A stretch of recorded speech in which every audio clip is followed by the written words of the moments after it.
Hi, this is to show you how to directly spin after adding our wet clothes to the washing machine.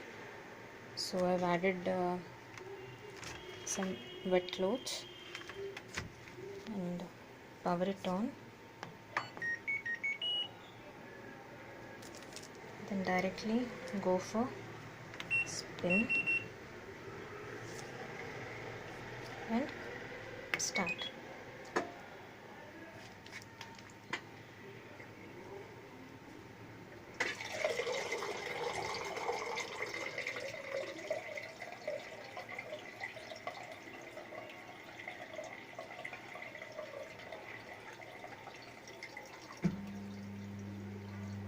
There it goes.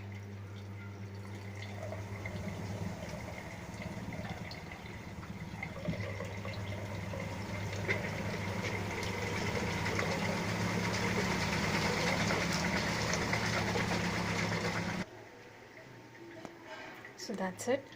For directly getting the action of spinning, you need not set any other settings. Directly add the cloths which are wet and go for the spin timing, and then directly go for the start. I hope this helps. Thank you.